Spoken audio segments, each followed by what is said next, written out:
Hello అందరూ ఎలా ఉన్నారు? బాగున్నారా? మీ అందరికీ ప్రేమపూర్వక వందనాలు తెలియజేసుకుంటున్నానండి. మీలో ఎవరైనా కొత్తగా నా ఛానల్ చూసినట్లయితే నా ఛానల్ సబ్స్క్రైబ్ చేసుకోమని మనవండి. అలాగే ఇవాళ వీడియో వచ్చేసి ఏంటంటే, మనము బైబిల్ గ్రంథంలో ఎంతమంది యోహాన్లు ఉన్నారో చూసాము పాత వీడియోస్లో. అలాగే మరియంలు ఎంతమంది ఉన్నారో చూసాము.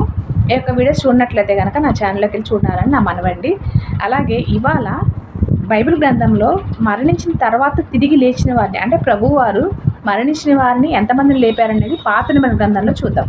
పాత నిబంధనలో మొత్తము ముగ్గురు మరణించి తిరిగి ప్రభువారు లేపారన్నమాట. వాళ్ళు ఎవరనేది చూద్దాం. Let us start. ఒకటి వచ్చేసి సారేపతి అనే విధవరాలు యొక్క కొడుకు అనమాట. 1 రాజుల గ్రంథము 17వ అధ్యాయము 17 నుంచి 24 వచనాల్లో ఉంటుందన్నమాట. ఆ యొక్క విధవరాలు కొడుకు, సారేపతి అనే విధవరాలు కొడుకు చనిపోయినప్పుడు ఆ యొక్క ప్రవక్త ఏలియా ప్రవక్త వచ్చి ప్రార్థించిన తర్వాత ఆ యొక్క కుమారుడు బ్రతుకుతాడండి. దేవుడు వచ్చేసి వాళ్ళని ఆ యొక్క ప్రవక్త ద్వారా బ్రతికిస్తాడనమాట. తిరిగి లేచిన వారిలో ఇతను ఫస్ట్ అతను. అలాగే 2 రాజులు 4వ అధ్యాయము 18 నుంచి 37 వచనాలు చూసుకున్నట్లయితే షునేమిరాల యొక్క కుమారుడు. ఈ షునేమిరాలు చాలా కాలం గొడ్రాలుగా ఉందండి. గొడ్రాలుగా ఉన్నప్పుడు ఎలీషా ప్రవక్త వచ్చి అతనికి ప్రవచనం చెప్తాడు. ఆమెకి ప్రవచనం చెప్పినప్పుడు నువ్వు కుమారుని కంటావని చెప్తాడు. అలాగే కొంతకాలానికి తను బిడ్డని జన్మనిస్తుందన్నమాట. బిడ్డని జన్మనిచ్చిన తర్వాత కొంతకాలం బాగానే ఉంటాడు కుమారుడు. బాగున్న తర్వాత రోగం వచ్చి ఒంట్లో బాగోక చనిపోతాడు. చనిపోయినప్పుడు మరలా ఎలీషా ప్రవక్త వచ్చి తిరిగి బ్రతికిస్తాడనమాట. ఇతను మరణం తర్వాత ఎలీషా ప్రవక్త వెళ్ళి ప్రార్థన చేయగానే ఆ కుమారుడు బ్రతుకుతాడనమాట. అలాగే మూడో అతను వచ్చేసి 2 రాజుల గ్రంథము 13వ అధ్యాయము 20 నుంచి 21 వచనాలు అనమాట.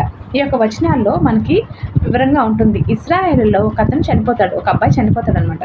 చనిపోయినప్పుడు ఆ యొక్క ఇశ్రాయేల్ జనాంగము అతనికి సమాచారానికి అతను తీసుకెళ్తూ ఉంటారు. రోడ్డు మార్గంలో ఆ యొక్క మోయాబీలు మహా సైన్యంతో యుద్ధం చేయడానికి వెళ్తూ ఉంటారనమాట. యుద్ధం చేస్తూ వెళ్తున్నప్పుడు వాళ్ళు చాలామంది వస్తారు. అనేక మంది వస్తున్నప్పుడు వీరు భయపడిపోతారు. అప్పుడు భయపడిపోయి వీరేం చేస్తారంటే ఆ యొక్క సైన్యంను ఎక్కడ చెల్లా చెదరైపోతారని కంగారు పడి అక్కడ ఎలీషా ప్రవక్త సమాధి ఉంటుంది అటు సైడు. ప్రవక్త సమాధి ఉన్నప్పుడు అతని దగ్గర ఆ యొక్క సమాధి దగ్గర ఇతన్ని సమాధి చేస్తారు. అతని దాంట్లో అంటే అతని సమాధిలో ఇతన్ని సమాధి చేస్తారన్నమాట.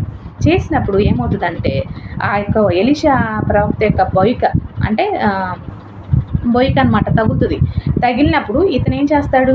మరణం నుంచి తిరిగి మరలా ప్రాణంతో బ్రతుకుతాడు అనమాట. ఎలీషా ప్రవక్తకి అంత పవర్ఫుల్ ఉందన్నమాట. ఆ యొక్క బొయ్యిక ద్వారా ఇతను మరణం నుంచి తను మరలా తిరిగి జీవిస్తాడనమాట. ఈ 2 రాజులు 13వ అధ్యాయం 20-21 వచనాల్లో క్లియర్గా ఉంటుందండి. ఈ రకంగా ముగ్గురు వ్యక్తులు మనము పాత నిబంధనలో మరణించి తిరిగి లేచింది చూస్తామన్నమాట. మరలా తిరిగి వీడియోలో కొత్త నిబంధన